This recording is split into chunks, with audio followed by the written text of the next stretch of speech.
Ryomen Sukuna is known as the King of Curses. Just the mention of his name can terrify certain curse spirits and alert all Jujutsu sorcerers. He's the main villain in Jujutsu Kaisen, and first appears in the very first episode, when Yuji Itadori ingests one of his cursed fingers. As Yuji consumes more of Sukuna's fingers, Sukuna's control over his body strengthens. The very existence of these fingers show how powerful he is, as even the sorcerers who defeated him could not destroy his remains, which are charged with a massive amount of cursed energy. So let's get into the mystery of Sukuna's fearsome forms. The initial manifestation. Sukuna's first minor manifestation kicks off with a bang during Yuji Itadori's pivotal encounter. It's a jaw-dropping moment that occurs right after Yuji swallows his first cursed finger, initially meant to protect his friends from a swarm of curses. The transformation is both shocking and revealing, as it introduces Sukuna's terrifying power to the audience and characters alike. In this initial form, even with just one finger, Sukuna demonstrates overwhelming cursed energy that dwarfs anything Yuji and his friends had previously encountered. He exhibits a blend of brutal strength and agility, along with a disturbing pleasure in violence. This scene sets the stage for Sukuna's character, showcasing his disdain for humans and his manipulative, cruel nature. His ability to heal rapidly and manipulate his host body is also introduced, highlighting the dangerous dual existence Yuji must navigate as both host and adversary to this ancient curse. The two-fingered form. The dynamic shifts significantly when Yuji consumes a second finger, amplifying Sukuna's influence and powers. This escalation is vividly displayed during intense battle scenes, where Sukuna's increased curse energy becomes evident. The two-fingered form allows Sukuna a greater degree of control and a power boost that is visually and narratively impactful. In terms of new powers, Sukuna displays advanced curse techniques that involve precise slicing attacks, capable of cutting through almost any defense. Moreover, his tactical intelligence shines through in these fights. He's not just stronger, he's smarter, anticipating moves, exploiting weaknesses, and outmaneuvering his opponents with chilling efficiency. The four-fingered form. As Sukuna's power escalates with the consumption of four fingers, his physical and supernatural abilities undergo significant amplification. In this form, witnessed notably during his battles in both the anime and manga, Sukuna demonstrates not just a spike in raw power, but also an enhancement in his cursed energy and technique precision. Manga and anime fans saw this form in action when Sukuna took control over Yuji's body during a fight against other curses. His ability to manipulate fire and expand the range and severity of his attacks become more pronounced. The four-fingered form also marks a turning point in how other characters perceive the threat Sukuna poses. His power is no longer just a rumor, but a palpable force. His dialogues in this form are filled with arrogance and insights into his strategic thinking, often taunting his opponents or commenting on the nature of curses in human beings. The full manifestation, or the 15 fingers form. The near-complete manifestation of Sukuna during the Shibuya incident is a critical climax. With 15 fingers, Sukuna's form is terrifyingly powerful, showcasing his almost full potential. This form is dramatically more potent and visibly distinct, with more pronounced curse markings and an aura that exudes danger. During the Shibuya incident, Sukuna's battle strategies are on full display. His domain expansion, Malevolent Shrine,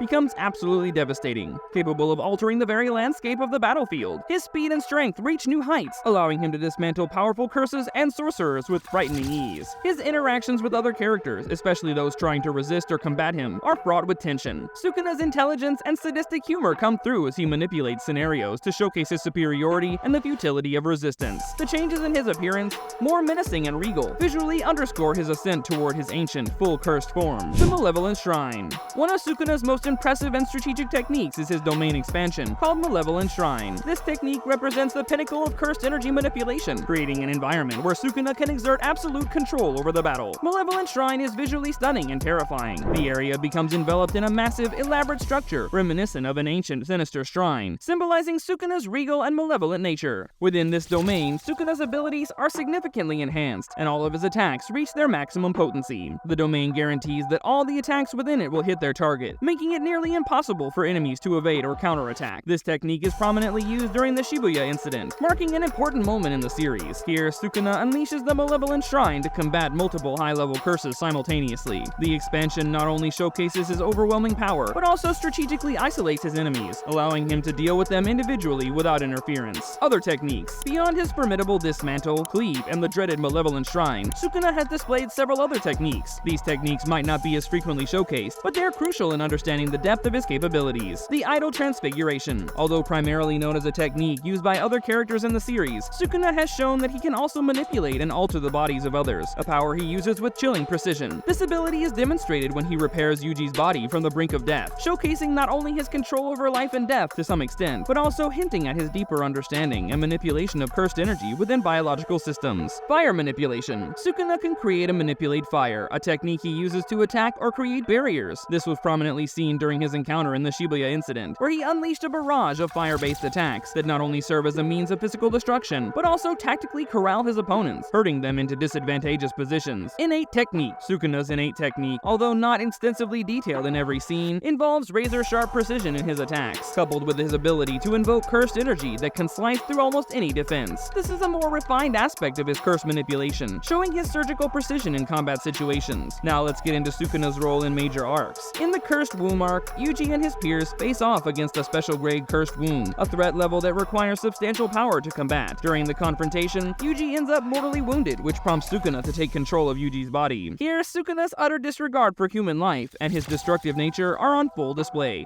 as he effortlessly heals Yuji's fatal injuries to use the body for his own ends. Sukuna's involvement in this arc is crucial as it solidifies the real and present danger he poses, not just to the enemies, but to Yuji and his allies as well. This early appearance sets the tone for his character and foreshadows the constant struggle for control between him and Yuji. The arc ends with a significant decision by Yuji, choosing to die rather than let Sukuna wreak more havoc, though this is short-lived due to subsequent events. Then, in the Shibuya Incident arc, Sukuna is near maximum strength after Yuji consumes multiple fingers in a short period, giving Sukuna unprecedented control. Once unleashed, Sukuna engages in a series of battles that demonstrates his overwhelming power, strategic mind, and malevolent nature. His use of Malevolent Shrine and other techniques results in significant casualties and structural destruction, altering the power dynamics within the Jujutsu world. Sukuna's strategic elimination of key players and manipulation of scenarios during the Shibuya Incident not only shifts the course of the conflict, but also sets in motion future arcs and challenges. His actions have lasting implications, affecting the psychological states of the characters, especially Yuji, and drastically changing the sorcerer's approach to dealing with curses and their own internal policies and alliances. Other significant appearances. Beyond these major arcs,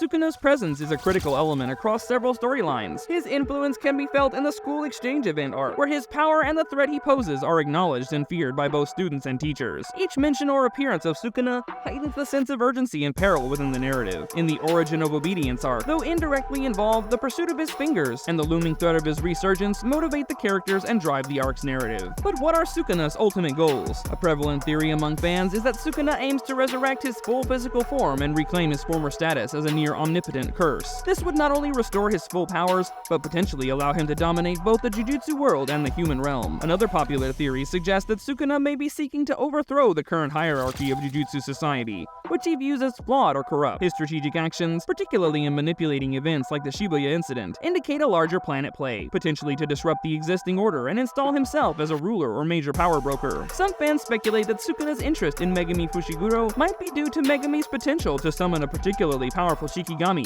that Sukuna could use to further his goals. What about his potential future forms? As Sukuna gains more fingers and inches closer to his full form, it's likely we'll see even more powerful and terrifying manifestations. Each new form could introduce enhanced abilities, or even entirely new techniques that further complicate the challenges facing Yuji and his allies. One area ripe for exploration is the potential for Sukuna to achieve a form that transcends his current curse-based existence. Could there be a form where Sukuna merges more completely with Yuji, creating a hybrid entity with combined powers? This could introduce complex dynamics between the curse and his host, potentially leading to internal battles or shifts in their shared control. Additionally, the story could explore the consequences of Sukuna obtaining all 20 fingers. And there you have it, folks. Sukuna, the king of curses in Jujutsu Kaisen, transforms from a one-finger menace to a near-complete terror, ramping up the suspense with each new form. His arsenal of gnarly moves like Dismantle or Malevolent Shrine not only showcases his power, but also spices up the plot, making every fight a wild ride. What do you think? Let us know below. Bye!